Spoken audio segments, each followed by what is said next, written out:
Now, I saw the Axios report, that Netanyahu is fuming. That's not reflective of the conversations that I've had with him, but maybe he's saying something to somebody else that he's not saying to me. What I will say, and this does bother me, is that you have seen people within Bibi's cabinet who have come out and attacked the deal, and in some ways very personally attacked the President of the United States. And I guess my message to them would be twofold. Number one, Donald J. Trump is the only head of state in the entire world who is sympathetic to the nation of Israel at this moment in time.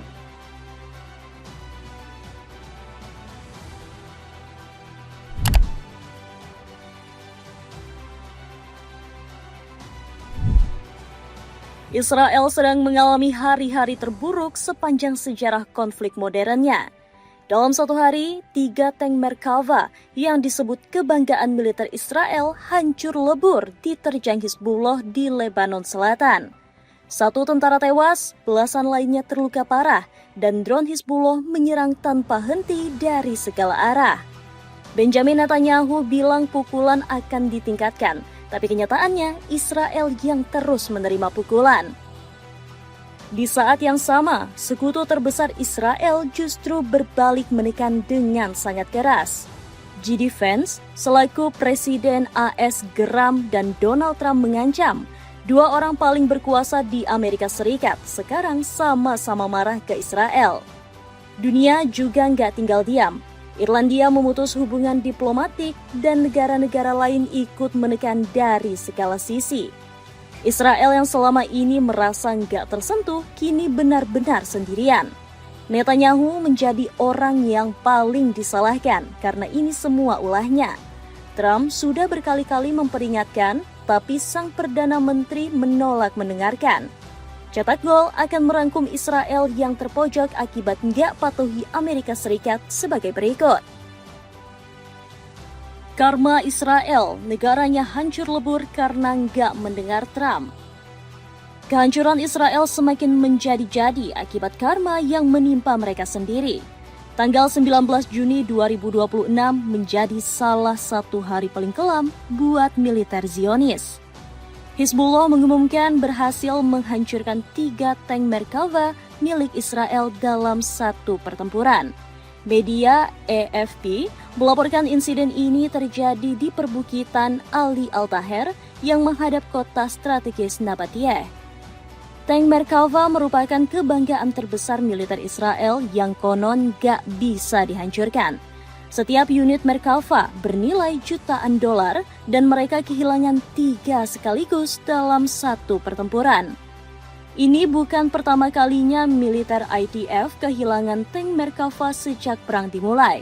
Pada Maret 2026, Hizbullah bahkan berhasil menghancurkan 8 unit sekaligus di desa Taibeh. Pasukan Zionis yang terdiri dari 1 peleton lapis baja dan 1 peleton infanteri berusaha menyusup ke perbukitan. Beruntung, pejuang Lebanon sudah menunggu dan langsung melancarkan serangan balik. Pertempuran masih berlangsung dan kami masih terus menggempur, kata Hizbullah dalam pernyataan resminya. Artinya, serangan ini bukan insiden kecil, tapi pertempuran besar yang masih terus terjadi saat naskah ini ditulis. Di lokasi terpisah, ledakan bom rakitan Hizbullah menewaskan Sersan Alexander Velin dari Divisi 36. 7 rekannya juga terluka parah dalam insiden yang terjadi di dekat Sungai Litani, Lebanon Selatan. Wali kota Haifa, yakni Yona Yahaf, menyampaikan duka yang sangat mendalam atas kematian Velin. Kematian ini menambah daftar panjang tentara Israel yang gugur di Lebanon sejak perang bulan Maret. Belum cukup dengan bom rakitan, 2 serangan drone Hizbullah terpisah menghantam posisi Brigade Givati saat dini hari. Pecahan bodi drone langsung melukai 4 prajurit yang berada di sekitar kendaraan lapis baja. Helikopter penyelamat harus diterbangkan ke zona konflik buat mengevakuasi para korban ke rumah sakit terdekat. Drone kedua menyusul nggak lama kemudian dan melukai 1 tentara tambahan. Total dalam satu saja, Israel kehilangan puluhan tentara dan lebih dari 12 lainnya terluka. Angka yang sangat besar buat negara yang selama ini mengklaim punya militer paling canggih di Timur Tengah. Otoritas Lebanon juga melaporkan 18 warga sipil tewas pada hari Jumat akibat serangan udara Israel. Serangan balas-membalas ini makin brutal dan Israel jelas bukan pihak yang sedang menang. Menteri Garis Keras Israel, Itamar Ben-Gvir, langsung bereaksi dengan pernyataan yang sangat mengejutkan. Dengan segala hormat kepada Amerika, darah putra-putra kami tidak bisa ditawar. Seluruh Lebanon harus terbakar, katanya lewat AFP. Pernyataan Ben-Gvir ini langsung mendapat kecaman dari komunitas internasional, menyerukan pembakaran seluruh negara itu bukan diplomasi, itu genosida yang diucapkan secara terbuka. Pernyataan ini juga menunjukkan betapa paniknya Israel menghadapi situasi yang makin gak terkendali. Mereka mencoba melancarkan ultimatum yang seharusnya gak berdampak banyak. Sejak perang dimulai, lebih dari 2.000 orang tewas di Lebanon dan 1,2 juta warga terpaksa mengungsi. Di sisi Israel, 13 tentara dan 2 warga sipil gugur. Media Israel yakni Haaretz bahkan menulis opini yang sangat berani. Mereka bilang kalau Israel menuntut pelucutan Hizbullah, maka Israel juga harus membersihkan pemukim ilegal Yahudi dari tepi barat. Semua kehancuran ini terjadi karena Netanyahu menolak mendengarkan peringatan Donald Trump. AS sudah berkali-kali menegur Israel agar mendukung proses perdamaian di Timur Tengah. Trump secara khusus meminta Israel berhenti menyerang Lebanon karena bisa merusak negosiasi dengan Iran. Netanyahu nggak peduli dan terus melancarkan operasi militer sesuai kemauannya sendiri. Hasilnya sangat jelas setelah 3 tank hancur, tentara tewas, belasan luka parah, dan posisi Israel makin terpojok. Inilah karma buat negara yang merasa lebih tahu dari sekutu terbesarnya sendiri.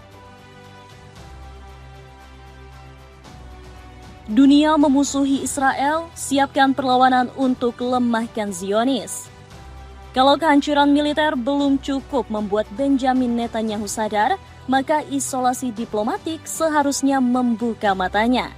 Satu persatu negara memutus hubungan dengan Israel dalam gelombang yang belum pernah terjadi sebelumnya.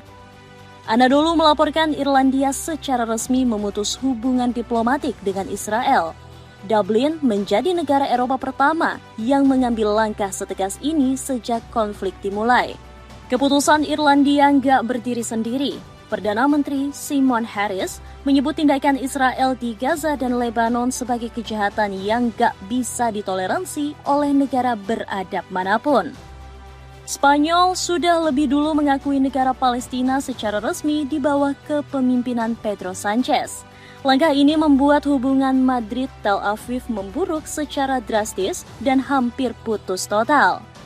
Norwegia, Belgia, dan Slovenia juga ikut mengakui Palestina sebagai negara berdaulat dalam gelombang pengakuan yang sangat cepat. Gerakan ini terus bertambah setiap bulan dan membuat posisi diplomatik Israel makin rapuh. Bolivia mengambil langkah paling drastis dengan memutus seluruh hubungan diplomatik tanpa syarat apapun. Presiden Luis Arce menyebut Bolivia nggak mau punya hubungan dengan negara yang melakukan genosida. Turki di bawah Recep Tayyip Erdogan juga sudah memutus semua hubungan perdagangan sejak 2024. Ankara bahkan mengancam akan mengirim bantuan militer ke Hamas kalau Israel nggak menghentikan serangan. Kolombia menghentikan ekspor senjata ke Israel dan melarang pesawat Israel melewati wilayah udaranya. Presiden Gustavo Petro bahkan menyebut Netanyahu sebagai pembunuh anak-anak di depan sidang PBB. Afrika Selatan yang sudah membawa kasus genosida Israel ke Mahkamah Internasional terus menekan secara hukum. Dampak dari isolasi diplomatik ini sangat besar buat ekonomi Israel yang bergantung pada perdagangan internasional. Setiap negara yang memutus hubungan berarti satu pintu perdagangan dan kerjasama yang tertutup selamanya.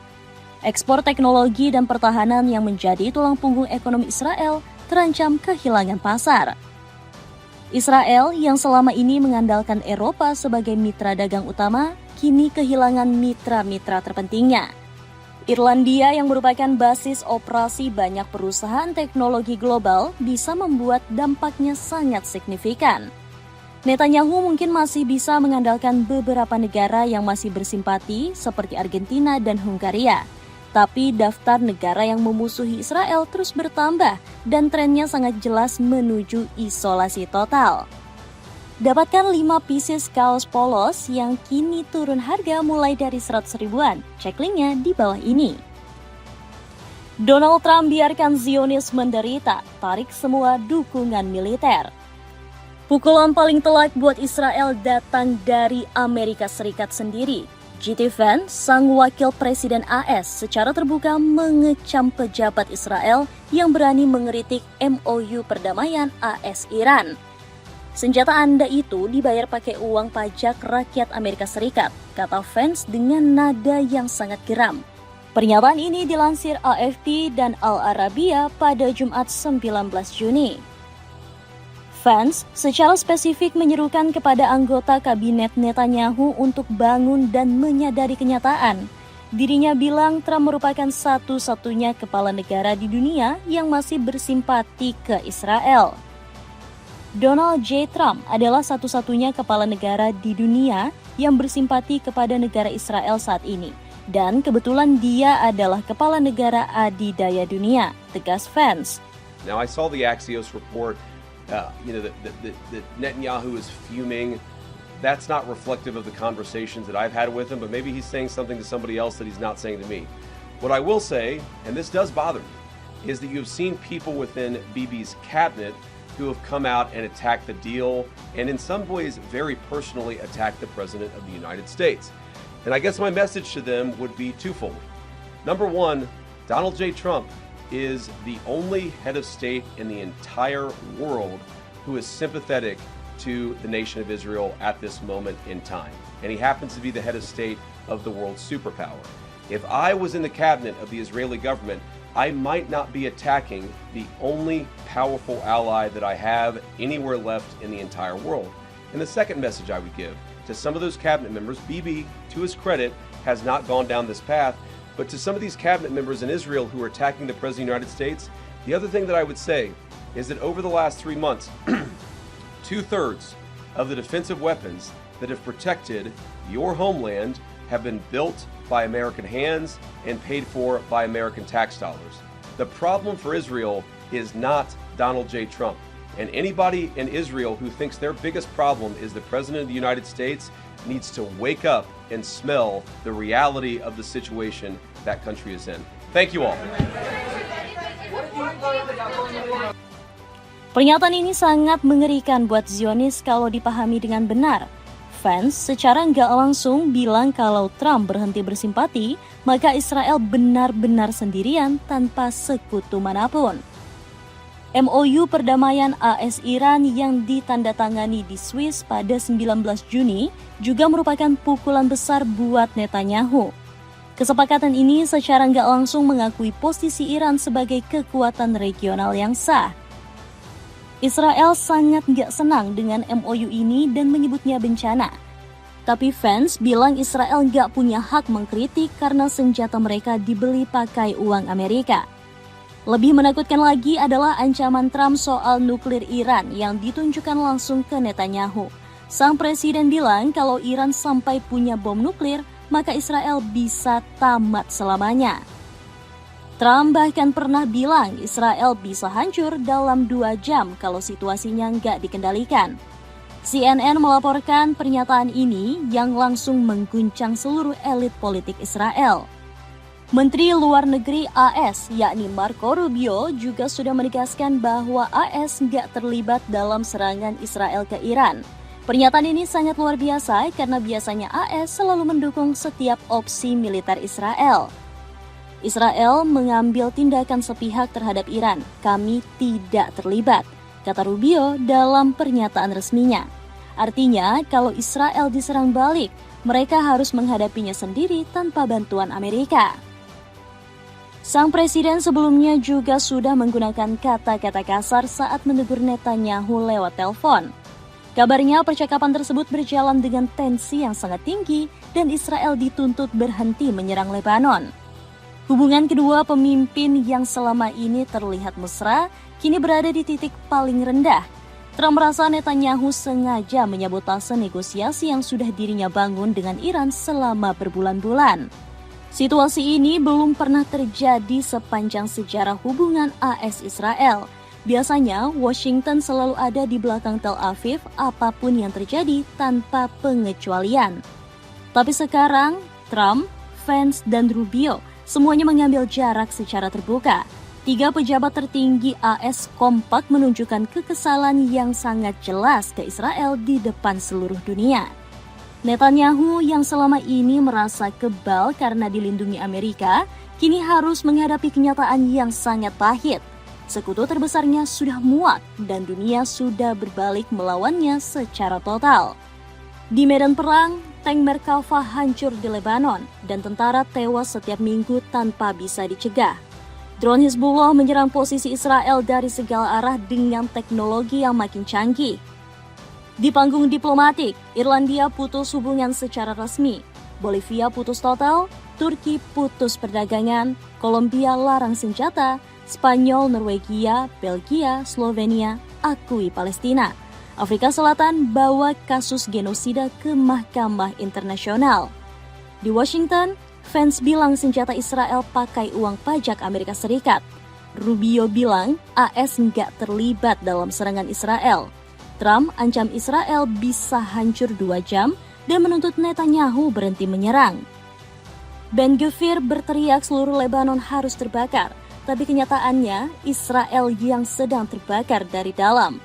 Militernya kewalahan, diplomasinya hancur, dan sekutu terbesarnya sudah mengambil jarak.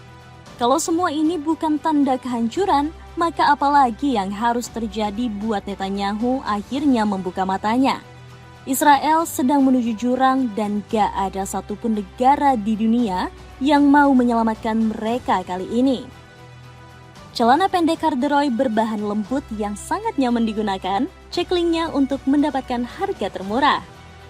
Itulah ulasan kehancuran Israel yang makin parah karena menolak mendengarkan peringatan Amerika Serikat. Bagaimana pendapatmu? Apakah Netanyahu masih bisa menyelamatkan Israel? Coba tulis pendapatmu di kolom komentar di bawah ini.